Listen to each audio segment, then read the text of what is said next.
બોલો શ્રી કૃષ્ણ ભગવાન કી જય હો, મહાકાળી માત કી જય હો। મહાભારતની કથા સાંભળનાર સર્વે શ્રોતાજનોને, ભાવિક ભક્તજનોને, સંત મહાત્માઓને, ગુરુ મુનિઓને, તપસ્વીઓને, જ્ઞાનીઓને, સર્વેને, ભાઈ બહેન, નાના મોટાને, તમામને મારા શંકરપુરીના ઓમ નમો નારાયણ। આપ સાંભળી રહ્યા છો આદ પર્વનો 143મું કડવું સાંભળશો। આજે 142માં મેં આપને સંભળાવ્યું ને આપ સર્વે શ્રવણ કર્યું કે અર્જુનને કહ્યું છે કર્ણે કે હું યુદ્ધ માંગુ છું। અર્જુન કે આટલી વાર શું કરતા હતા, ચલો તૈયાર થાવ ને બે જણે ટંકાર કર્યો, ત્યાં સુધી આવ્યા। આજે આગળ સાંભળીએ 143મું કડવું।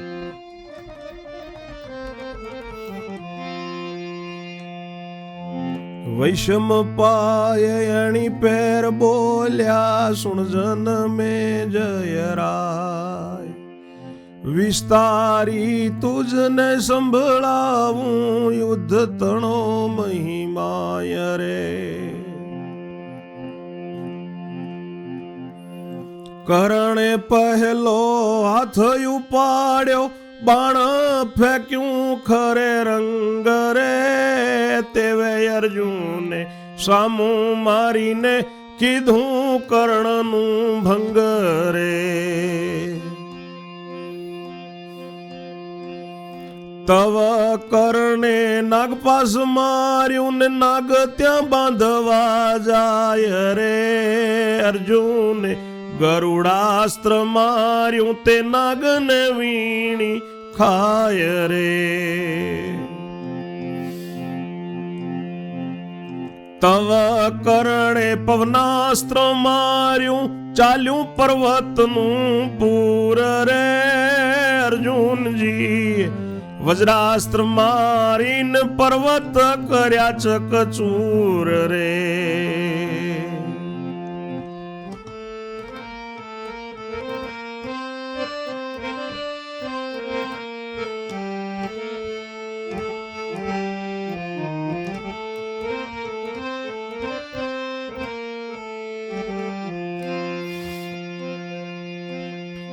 તવ કરણે યજ્ઞાસ્ત્ર ફેંક્યું ને યજ્ઞ બાળવા જાય રે, અર્જુનજી મેઘાસ્ત્ર માર્યું તેણે યજ્ઞ બધો લવાય રે।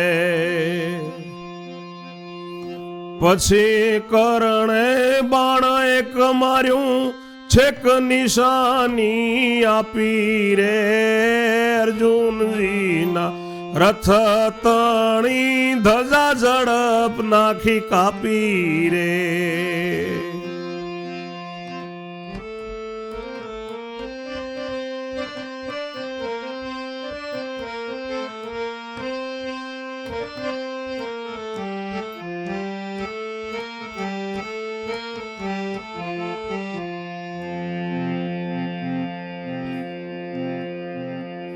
તવય અર્જુને કાળજ્વર માર્યું, પૂર્ણ જણાવી રીસ રે, કર્ણ રાજાના સારથી કેરું છેદી નાખ્યું શીશ રે। પછી સામસામી બહુ ચડ્યા, કોપે વરસાવે બાણ અપાર રે, અગ્નિતા છૂટે અનંત યુઠે, થઈ ગયો અંધકાર રે।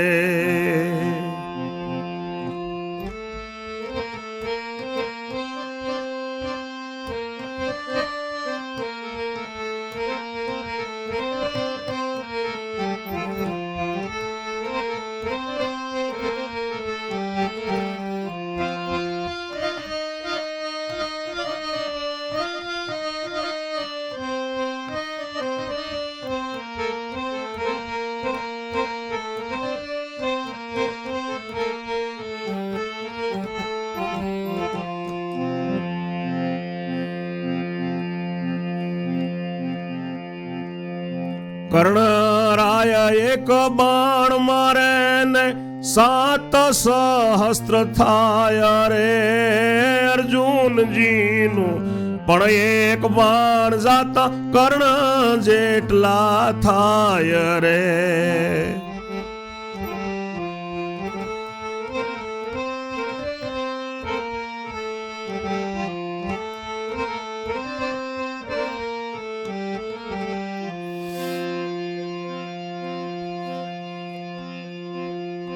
પણ કર્ણ પૂઠે છક્ષોણી સૈન્ય તેના આવે થિયાર રે, એકલો અર્જુન કેમ કરી પહોંચે, પડવા માંડ્યો એને માર રે.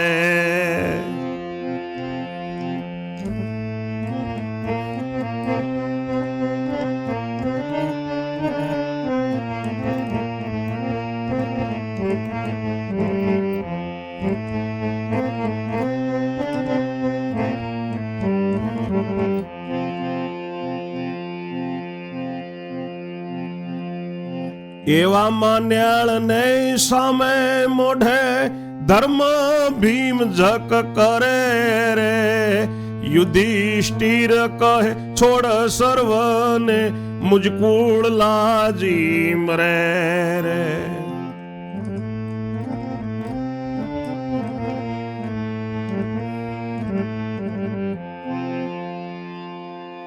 સાંભળ જન્મેજય રાજા, તને આદ પર્વનો મહિમા સમજાવું છું. યુદ્ધનો મહિમા સાંભળ. કર્ણે પહેલો હાથ ઉપાડ્યો છે અને ખરા રંગથી બાણ ફેંક્યું તેવું અર્જુને સામું મારીને કર્ણનું બાણ ભંગ કર્યું છે. ત્યારે કર્ણે નાગપાશનું મંત્ર ભણીને નાગપાશ બાણ માર્યું છે. નાગ બાંધવા જાય છે અર્જુને સામું ગરુડાસ્ત્ર મારીને નાગને વીણીને બધા ખાઈ લે છે એવું બાણ અર્જુને માર્યું છે. ત્યારે કર્ણે પવનાસ્ત્ર માર્યું, પર્વતનું ભરપૂર ઢગલાબંધ પર્વત જવા માંડ્યા એમની ઉપર. ત્યારે અર્જુનજી વજ્રાસ્ત્ર મારીને પર્વતોને ચકચૂર કર્યા છે. ત્યારે કર્ણે અગ્નાસ્ત્ર ફેંક્યું, અગ્નિ બાળવા જાય અર્જુનજીને. ત્યારે અર્જુને મેઘાસ્ત્ર મારીને અગ્નિ બધો ઓલવ્યો છે. પછી કર્ણે એક બાણ મારીને છેક નિશાની આપી અર્જુનના રથની ધજા કાપી નાખી. ત્યારે અર્જુને કાળજ્વર મારી અને રીસ જણાવી કર્ણ રાજાના સારથીનું મસ્તક છેદી નાખ્યું. સામસામી ખૂબ કોપે ચડ્યા છે, ખૂબ બાણ વરસાવે છે, અગણિતા છૂટે છે, અનંત બાણ છૂટે છે, અંધકાર થઈ ગયો છે. ત્યાં કર્ણરાય એક બાણ મારે તેના 7 સહસ્ત્ર થાય અને અર્જુનજી એક બાણે મારે એના એટલા થાય. એવા એમની જોડે વિદ્યા મંત્રો ભણેલા છે. પણ કર્ણની પાછળ 6 ક્ષોણી સેના છે, એના આયુધો આવે છે. એટલે અર્જુન એકલો કેમ કરીને પહોંચી શકે, એને માર પડવા માંડ્યો છે. આ બાજુ નેળની સામે મોઢે ધર્મરાજ જગજગ કરે છે. યુધિષ્ઠિર કહે છે કે છોડ, ભીમને કહે છે કે મારું કુળ લાજી મરે, એવી રીતે કહે છે. ભીમ કહે લંપટ છો લટકતા, શિક્ષા લાયક પ્રમાણ રે, ધર્મ કહે મુજ જીભ દાંતમાં લઈ કાઢીશ મારો પ્રાણ રે. ભીમ કહે તમ બેઠા છોડાવવા, પણ ત્યાં ઘેરાયો બ્રાત રે, અર્જુન પડખે જઈને આવું તે પછી છોડ્યાની વાત રે. ભીમ કહે છે કે લંપટ છે બધા ભલે લટકતા, એમની શિક્ષા આ પ્રમાણે છે. ધર્મરાજ કહે તું ન છોડે તો હું દાંતમાં જીભ કચડીને મરી જઈશ, મારો પ્રાણ કાઢીશ. ભીમ કહે છે કે તમે તો અમને અહીંયા છોડાવવા બેઠા છો ને પેલી બાજુ આપણો ભાઈ ઘેરાઈ ગયો છે, હું અર્જુનની જોડે જઈને આવું પછી અમને છોડવાની વાત છે. એમ કહીને નેળ પર ચડી સુરો પૂરો નર કહાવ્યો રે, ગદા લઈને અવળો ફરીને કર્ણના સૈન્યમાં આવ્યો રે. એમને છોડવાની પછી વાત એમ કરીને નેળ ઉપર આવીને છલંગ મારીને આ બાજુ આવ્યો છે ને પાછળથી કર્ણની સેનામાં પડ્યો છે ભીમસેન. નીચું ઘાલીને જુડવા લાગ્યો, બાવરું બન્યું સૈન્ય લોક રે, ઓરે કર્ણરાય ઘાણ વાળી નાખ્યો, પાડી પોકા પોક રે. તવ કર્ણે જાણ્યું કેર કીધો ભીમે, કાઢું એનો પ્રાણ રે, એમ જાણીને મારવાને પૂઠ ફેરવી અર્જુને લીધું બાણ રે.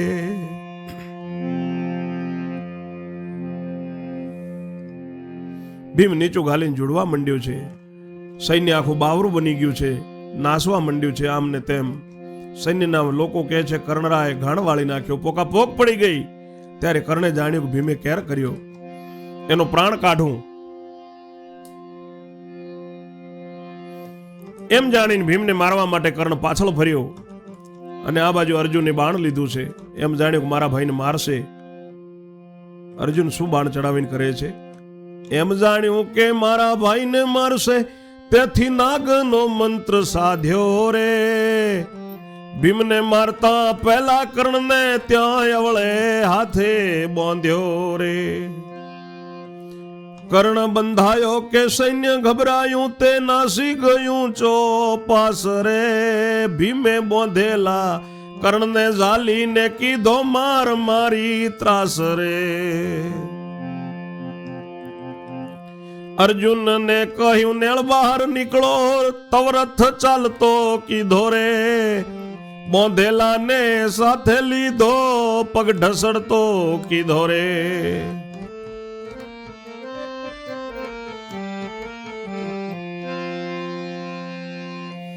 અડધી નેળમાં જઈ ભીમે રાખ્યો, ઢીંચણ દઈ ડાળ્યો ધરણ રે. પછી પહેરેલા વસ્ત્ર કાઢી લીધા, કર્ણ કહે ભલું મરણ રે. લાજવીના વણ મારી નાખ મુજને, ઓરે ભીમ ભાઈ રે. ભીમ કહે સૌને કીધા તારા જેવા, તો તારે સીની નવાઈ રે.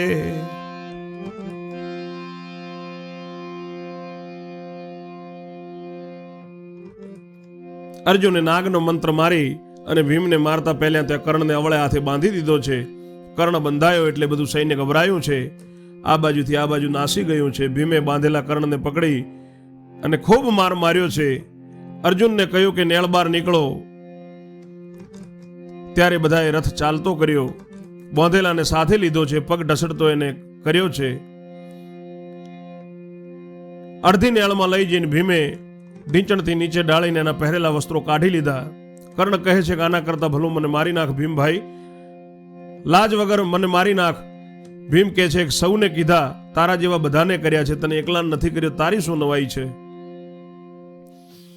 એમ કઈ નગ્ન લાવ્યો નેળ બહાર, ધર્મે જોયો તત્કાળ રે. ભીમને કહ્યું આ તે શું શીખ્યો, ઓરે કર્મ સંડાળ રે. નગ્ન નેળની બહાર લાવ્યો એટલે ધર્મરાજાએ જોયો છે. ત્યારે એને ભીમને કહ્યું કે તું આ શું શીખ્યો કર્મ સંડાળ. બળ્યો તારો ધારો, છોડને આ ભારો, નહીં તો જુલમ મેં ધાર્યો રે. એટલે ભીમે નગ્ન કૌરવોનો ભારો ભૂમિ ઉતાર્યો રે. ચરણ છોડતા કયું છાનું માનું, કરીશ કાળો કેર રે. લુગડા લેવા જો ઉભા રહેશો, તો હું મારી નાખીશ ઠેર રે. એમ કઈ છોડ્યા કર્ણ સહિત ને ભીમના ભય મહામાઠા રે. જેવા જનેતા એ જણ્યા હતા, તેવા વસ્ત્ર વિના સૌ નાઠા રે.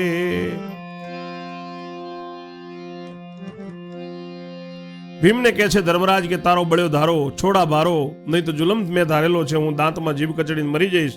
એટલે ભીમે નગ્ન કૌરવોનો ભારો ભૂમિ ઉતારી અને એમના પગ છોડતા પહેલા છાનુમાનું કાનમાં કહ્યું છે કે જો લુગડા લેવા ઉભા રહેશો તો હું મારી નાખીશ તમને. એમ કરીને બધાને છોડ્યા છે. કર્ણને છોડ્યો છે. ભીમના ભયથી બધા નાઠા છે. જેવા જનેતાએ જણ્યા હતા એવા વસ્ત્ર વગર તૌથી બધા નાઠા છે. ત્યાંથી ધર્મ કહે અલ્યા વસ્ત્ર લઈ જાઓ, પણ ભીમનો ભય હોય રે. જીવ જાય તેથી લાજ ભલે જાતી, નાસે સૌ કોઈ રે. ધર્મરાજ કહે છે કે વસ્ત્ર લઈને જાઓ, પણ ભીમનો બધાનો ભય છે. ભલે જીવ જાય, લાજ જાય એના કરતા જીવ ન જોયો જોઈએ. લાજ જાય તો ચાલશે, ભીમનો ભય છે. બધા ત્યાંથી નાઠા છે. નગ્ન સ્વરૂપે નાસી ગયા, ઉભા માર્ગે જાય. વ્યાસ વલ્લભ વાણી વધે, ભલી થઈ શિક્ષા. આગળ આપણે 144માં કડવામાં જોશું. ત્યાં સુધી મારી વાણીને હું વિરામ આપું છું. જય જય શ્રી રણછોડ. ઓમ નમો નારાયણ.